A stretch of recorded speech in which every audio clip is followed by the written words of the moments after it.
Bienvenue à cette revue des marchés boursiers hebdomadaires, le recap de la semaine du dimanche 12 avril 2026. Présentation notamment de nos partenaires, Leslie Lévesque, agente immobilière dans la région de Québec, bannière EXP, pour vendre rapidement, mais surtout aussi des résultats au-delà de vos attentes, parce que Leslie Lévesque spécialisé notamment dans le home staging. Et oui, ça marche encore. Et ce bon vieux home staging va vous faire en sorte d'aller chercher des meilleurs clients, mais aussi d'attirer des prix plus intéressants aussi, puisqu'il y a une relation directe. On dit que 90% des ventes se concluent dans les premières secondes. Donc, quand le client rentre, il est convaincu par le home staging. Il y a une force d'attraction pour déposer une offre d'achat. Leslie Lévesque, partenaire du podcast Cachemire, également Frédéric Turcotte, conseiller financier. Vous cherchez un conseiller financier, vous en voulez un, vous n'avez pas. Vous voulez une seconde opinion sur votre portefeuille boursier parce que votre portefeuille tourne en rond depuis un certain temps. FrédéricTurcotte.com va analyser le tout pour vous gratuitement. Si vous l'aimez, vous le prenez. ProStar SEO, tout ce qui est SEO maintenant, ça ne se joue plus nécessairement sur Google. C'est maintenant des engins de recherche comme Gemini de Google. Il y a Claude d'Anthropic. Il y a également ChatGPT de OpenAI. Il faut être sur ces moteurs de recherche-là. Comment? ProStar SEO va faire en sorte que votre site web, vos produits, vos services vont ressortir. Alors, ProStarSEO.com.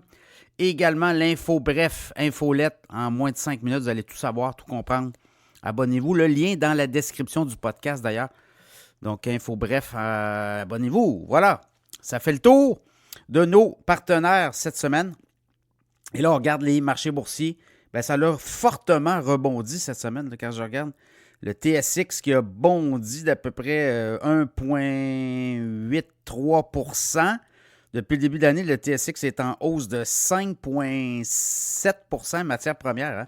L'or, le pétrole, ça a été des gros morceaux pour le TSX. Donc, la bourse de Toronto, cette semaine, a très bien fait. Depuis son creux du 20, quand vous regardez le 20 mars, là, on a rebondi de 7,5%.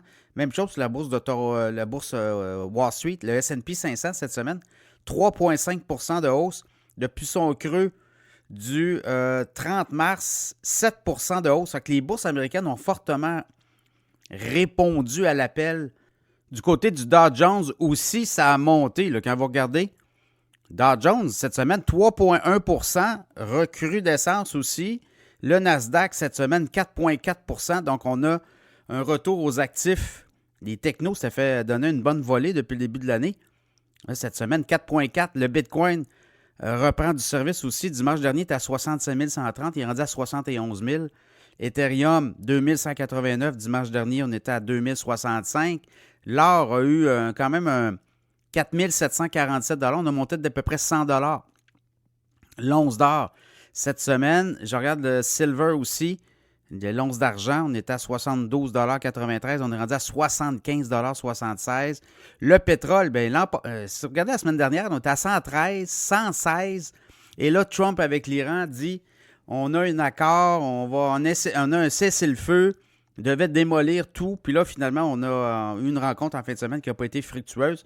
Là, c'est l'inconnu. Le prix du pétrole pourrait repartir à la hausse. On va le voir. Et ça, vous regardez un peu tout ça. Les négociations avec l'Iran, avec les États-Unis, on a un échec. Trump veut bloquer le détroit d'Ormuz. Les Américains disent on va étrangler l'Iran de cette façon puisqu'on touchait de l'argent des pétroliers. On laissait passer certains pays, puis en échange, on se faisait payer. Donc, j'ai comme l'impression que le détroit d'Ormuz, les Américains vont prendre le contrôle tranquillement. On a gagné du temps au cours des dernières semaines là-dessus. Et je pense que c'est là qu'on s'en va.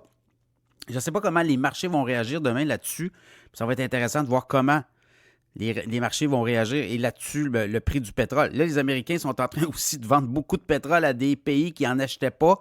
On dit qu'il y a 200 pétroliers qui seraient en route vers les États-Unis pour s'approvisionner en pétrole. Les Américains sont devenus des producteurs nets de pétrole. Ils ont beaucoup de pétrole sur le marché à vendre. Voyez-vous, on est en train de prendre des parts de marché là. Intéressant aussi avec la Chine, parce que Trump a menacé la Chine parallèlement si la Chine vend des armes à l'Iran, on va les punir au niveau des tarifs aussi commerciaux. Donc, on essaie là, de contrôler tout ça. Donc, dans tout ce contexte-là, depuis le début de l'année, vous regardez les marchés. Je regarde le S&P 500 depuis le début de l'année, bien, il est négatif. La Bourse de Toronto, depuis le début de l'année, a quasiment 6 % de hausse. C'est vraiment la Bourse de Toronto qui est la gagnante. Côté du Dow Jones, depuis le début de l'année, encore négatif. Et le Nasdaq, quand même, depuis le début de l'année, bien, encore là, on est négatif de 1,4 %. Mais les 2 dernières semaines ont été quand même impressionnantes. Et ce qui s'en vient, on va avoir des résultats financiers. Là, on recommence les résultats financiers du premier trimestre qui s'est terminé au 31 mars. Bien, cette semaine, on va voir les premiers résultats et je pense que là, c'est les profits qui vont faire foi de tout si les profits sont là. Puis on n'a quand même pas trop de dégâts sur l'inflation parce qu'on a eu quand même l'inflation pour mars, 3,3 % aux États-Unis. C'est beaucoup plus élevé là, que le mois de février à 2,4 %. Mais ça, c'était attendu à cause de l'essence, entre autres. Mais cette semaine, on va voir les banques américaines.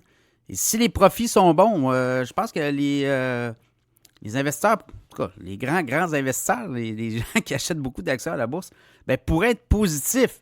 Et là, ça pourrait donner le ton. On va voir aussi comment les Américains vont jouer l'Iran, vont être capables de négocier la suite des choses. Et si on est capable de reprendre le contrôle du détroit d'Ormuz, bien, clairement, là, mais là, ce qu'on comprend, c'est que là, on commence à détourner vers le détroit d'Ormuz, vers d'autres destinations. Il va manquer du pétrole éventuellement. On commence à avoir aussi des pénuries d'approvisionnement. Je pense que c'est en Irlande aussi là, que les agriculteurs, il y a des pénuries de carburant.